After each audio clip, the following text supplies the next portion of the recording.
Salut à tous, c'est Anthony et bienvenue sur la chaîne des Cœurs du Cosmos. Aujourd'hui, nous allons parler astrophotographie. Anton355 avait une autre question à laquelle il voulait que je réponde. Quelle est la technique pour faire de l'astrophotographie du ciel profond en pose courte avec une caméra CMOS non refroidie?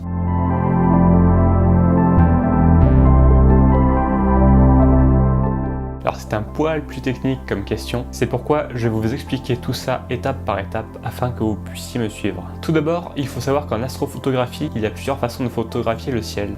Suivant ce que vous souhaitez immortaliser, il va falloir adopter la bonne méthode car par exemple, on ne prendra pas une planète de la même façon qu'une galaxie. Tout ceci n'est qu'une question de luminosité car on distingue deux milieux en astrophoto. Le ciel profond, qui regroupe tous les objets se trouvant en dehors de notre système solaire, et les autres, dits planétaires, se trouvant à l'intérieur de ce dernier. Bien entendu, les objets planétaires sont bien plus lumineux que les autres de ciel profond, distants de plusieurs années-lumière car ils sont directement éclairés par la lumière du soleil. En photographie, le temps de pose représente le temps durant lequel le capteur de votre appareil va emmagasiner la lumière. Plus un objet ou une scène sera sombre ou peu lumineux, et plus il faudra exposer longtemps. C'est pourquoi en règle générale, il faut des temps de pose plus longs en ciel profond qu'en planétaire, car la lumière provenant de ces astres lointains perd en intensité après avoir parcouru toutes ces années-lumière. En astrophotographie, on utilise des appareils photo numériques, mais pas que. Le problème lorsqu'on prend des photos du ciel nocturne est que souvent, l'atmosphère nous joue de vilains tours. L'été, lorsqu'il fait chaud, la chaleur émanant des routes goudronnées ondule à la surface et déforme la vision des objets se trouvant de l'autre côté. L'atmosphère produit le même effet optique, c'est ce qu'on appelle les perturbations atmosphériques en astrophoto. Pour les contrer, il faudrait prendre une photo entre deux ondulations et donc miser sur la chance. Ou alors filmer durant un court instant et tirer les meilleures images du film. C'est à vous de voir, voilà pourquoi on utilise aussi des caméras en astrophotographie. Pour l'histoire du capteur, il existe deux technologies, les capteurs CCD et les capteurs CMOS. Inutile d'entrer dans les détails techniques, il faut juste savoir qu'au début du numérique, le CCD était plus performant que le CMOS, ce qui n'est plus trop le cas maintenant. Les capteurs CCD et CMOS se comportent de la même façon et savoir lequel est installé sur votre appareil sans consulter ses caractéristiques techniques est tout simplement impossible. La seule chose qui fait la différence sur un capteur est de savoir s'il est couleur ou pas, car les capteurs noir et blanc, dits monochromes, sont beaucoup plus sensibles et fournissent des images plus fines et détaillées. Venons-en à l'appareil.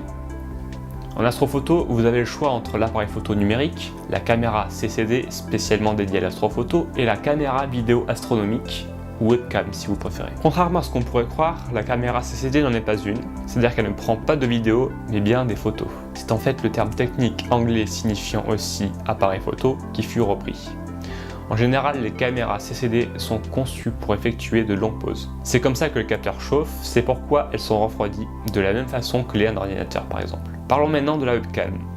Comme je vous l'ai expliqué, les astronomes amateurs se sont rendus compte qu'en filmant au lieu de photographier, ils pouvaient contrer les turbulences atmosphériques. Cette méthode s'est développée et des caméras semblables à des webcams ont été conçues spécialement pour l'astronomie. Celles-ci en revanche ne sont pas toujours équipées d'un système de refroidissement, ce qui peut altérer la qualité des images si le capteur chauffe trop. Pour résumer, si vous souhaitez prendre des images du ciel profond, vous devrez faire plusieurs pauses longues à l'aide d'un instrument lumineux, d'une monture hyper précise et d'un appareil sensible et de préférence refroidi. Puis empile les images avec un logiciel astro. Pas évident tout ça. D'où la question d'Anton355. Donc pour commencer, parlons de l'instrument. En ciel profond, il faut pouvoir récolter un maximum de luminosité, donc il nous faudra un tube doté d'un gros diamètre, le plus gros possible. Après, aucun instrument n'est exclu. Ce paramètre déterminera simplement le nombre de cibles visibles.